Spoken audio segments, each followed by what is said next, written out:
Ito pong Propel ay isang proyekto na noong pang 2004 na itinutulak na po natin. Hindi pa uso yung public-private partnership na ngayon po ay inawagayway. 7 years ago, itinutulak na po natin ang private sector-public sector partnership. Dahil naniniwala po tayo na mahalaga na magkatipon-tipon ang gobyerno, ang pribadong sektor para po magkaroon ng pag-uunlad, ika nga, at progreso sa ating bansa.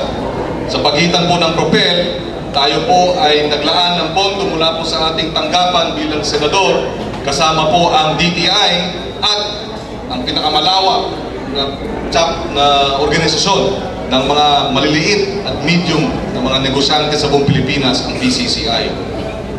Pinondohan po natin yan, 2004, nagkaroon po ng maraming mga iba't ibang proyekto sa iba't ibang parte ng ating bansa. At naging matagumpay. Pinakita po kanina ni Paulo, ang ating past president, ang ilang mga proyekto na inulunsad po dito sa Rizal. Bakit po mahalaga po ito? Dahil sawang-sawa na po tayo dun sa mga sinasabing kahirapan, kawalan, walang trabaho, walang hanap buhay. Nagkakinakailangan pa mag-ibang bansa para magkaroon ng trabaho. Sabi ko nga po, kung nais po natin tugunan ang problema ng kahirapan at kawalan ng trabaho, kailangan suportahan natin ang maliliit na negosyante, ang small and medium enterprises. Dahil yan mga maliliit, lahat po ng mga malalaki, nag-umpisa po yan ng maliit. Alam niyo po, yung Andox Lechon Manok, lagi ko pong kinikwento ho ito. Nag-umpisa po yan, ay isang ideya lang ni Sandy Javier. Niluto po niya yung recipe po niya, yung pinatikim po sa aking kapatid. At nung natikman ng aking kapatid na babae, masarap daw. Inimbitahan siyang magsoso. Umutang ho si Mr. Javier ng 3,000 piso. Matapos ang isang linggo, payable daw after 1 week. Hindi daw makabayad. At sinabi, baka pwedeng gusto mo, dagdagan mo na lang ng 7,000. Mag-partner na tayo, 50-50 tayo sa kita. Sabi po ng kapatid ko, ay, bayaran mo na lang kung kailan mo kayang bayaran kasi hindi ko negosyo. Hindi ako masyadong, hindi ko alam ang negosyo ng pagkain. In its peak, ang benta po ng lechon manok ng Andox mahigit 600 million a year.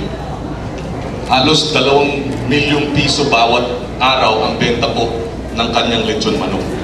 Sabi po ng kapatid ko, biro mo yun, 600 million, kung nag-50-50 kami, 300 million na yung aking 10,000 piso. Pero galing po sa maliit. Kaya wag po natin iismolin yung 3,000 piso, yung 10,000 piso. Dahil ang ano nga ho ang splash. Alam niyo po ba yung splash products? Nag-umpisa po yan ng 50,000, 50,000 na investment. Ngayon po, 6 billion pesos. Ito yung mga beauty products. Minsan ata, nag-endorse ata si Sharon nun Kaya ho siguro lumaki. So, in other words, nag-umpisa ng maliit, pag nagkaroon ng sapat na suporta, sapat na aruga, sapat na, sabihin na po natin, guidance, may tamang technical support, may tamang assistance, talaga hong ang maliliit pwede talaga hong lumaki. So kung kinakaya po ng 2-3, ba't di ho natin kayanin yung 100, 500 na mga maliliit na lalaki? Diyan po mag-uumpisa sa BCCI. Siyempre ang bias ko po ngayon, dahil ako po ang Committee on Agriculture and Food na Senator o Senate Chairman, agribusiness. Kaya nga po yung 2 po ata na ating tinulak na programa, yung isa Pangasius. Alam niyo ba yung Pangasius? Yung istang cream dory sa Vietnam. 5-6 years ago, nag-umpisa ho sila. Alam niyo kung magkano ho ngayon ang negosyo ng Pangasius na ini-export nila sa Amerika, sa Estados Unidos? $2 billion. Sa loob ho ng 6 na taon, from zero, naging $2 billion industry ang isdang Pangasius. Itong Rizal ho, talagang meron hong biyaya ng Diyos Nariyan ho, yung lawa, alagahan lang po natin. Hindi po ba? Alam niyo ho, malaking potensyal ang agribusiness. Kung ang small and medium enterprises sa buong Pilipinas, 70% ng ating mga labor dyan ang gagaling. Kung ang small and medium enterprises sa Pilipinas, mahigit 90% ng negosyo ay small and medium enterprise. Dadagdagan ko lang po,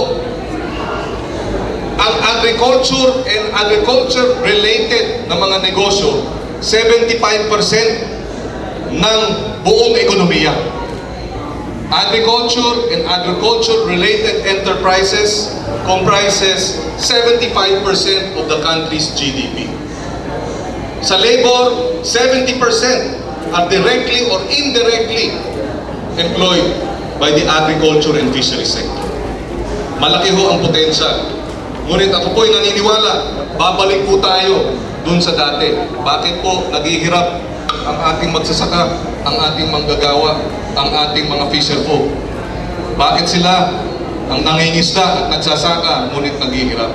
Dahil kulang po ang suporta. Ngunit, babalikan po natin yung prinsipyo ng PROPER na kung saan ang pamalang lugar, ang DTI, ang private sector na chapter ng PCCI, magbuklod-buklod, maghanap po tayo ng mga enterprise sa agrikultura, suportahan po natin, bigyan po natin ng technical assistance. Palagay ko po, malaki po ang tsansa na umunlad ang kanilang hanay.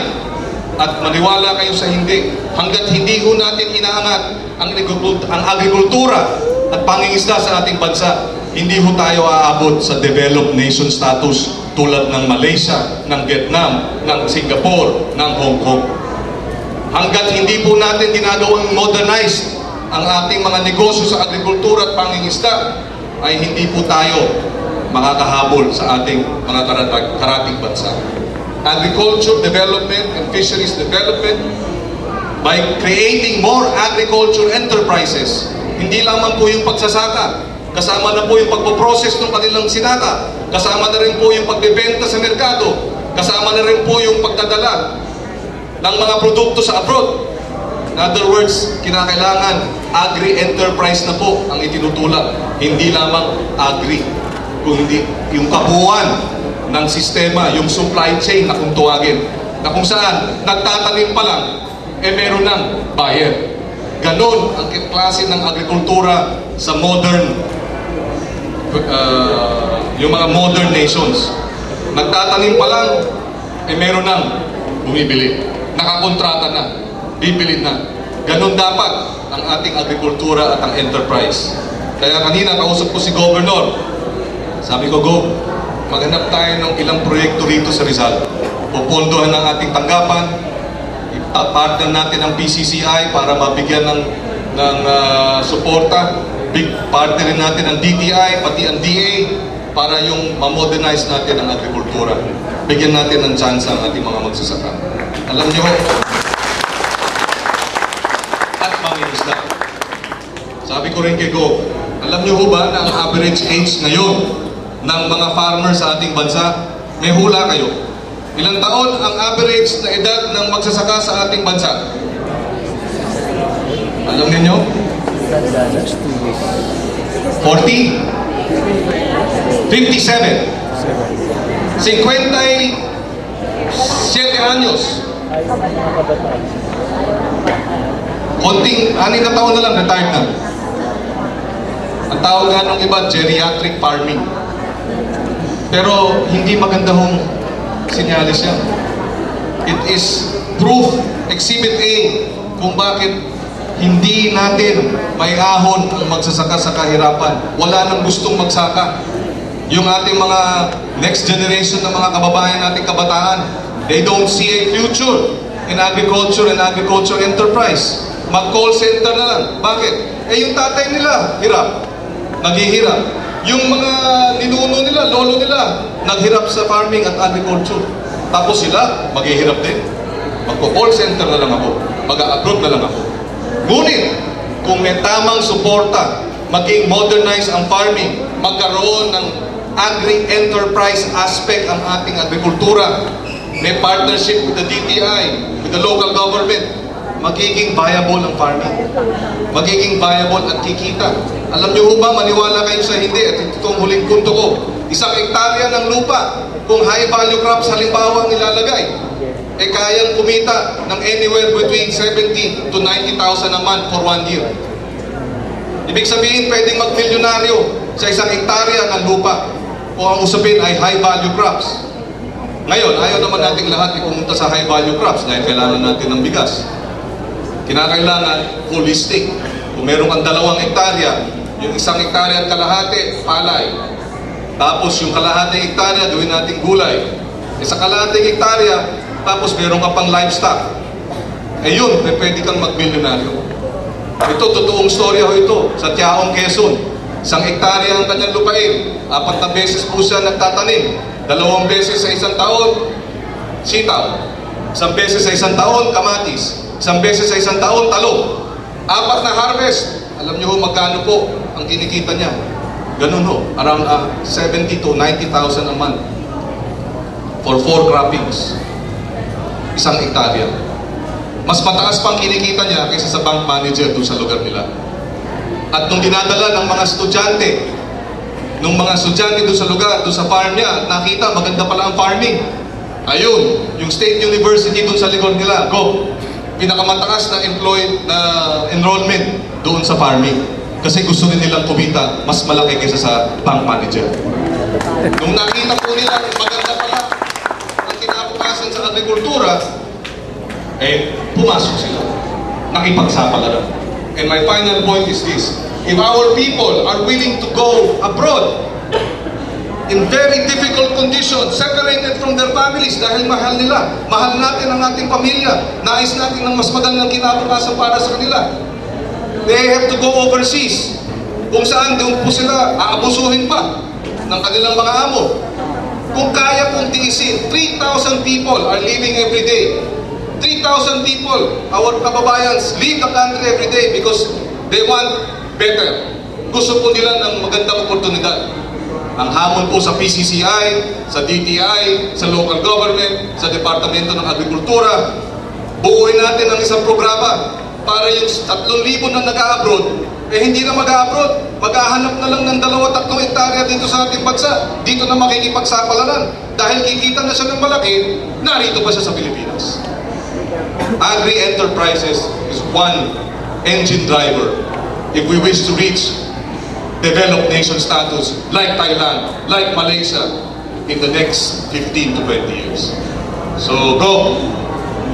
Nandyan ang pondo. Hanapin natin yung proyekto. Regional Director, PCCI. Isahan natin dito sa Rizal. Total, birthday naman ni Dr. Jose Rizal sa darating na linggo. At sinasabi ko rin kay Go, and this is my last point. Alam nyo, ang Rizal, yan, historically, ang bayan, ang lalawigan ng Rizal, ang pinakamayaman sa buong Pilipinas. Ibig sabihin, hindi yan aksidente. That is not an accident of history. That is a combination of several gifts. One is industriousness of the people. 2 is location. Location. Dati ang Makati, ang Mandaluyong, ang San Juan, ang Taguig, lahat yan Rizal eh. Di ba? Kung mayroong wave of development doon, go!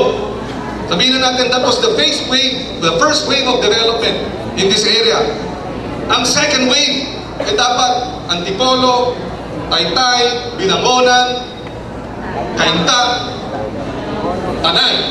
Yan naman ngayon ang yayaman ng mga bayan dahil nasa strategically located tayo. So, yun na lamang po. Masyado na pong mahaba ang ating talumpati. Maraming salamat po. Mabuhay po.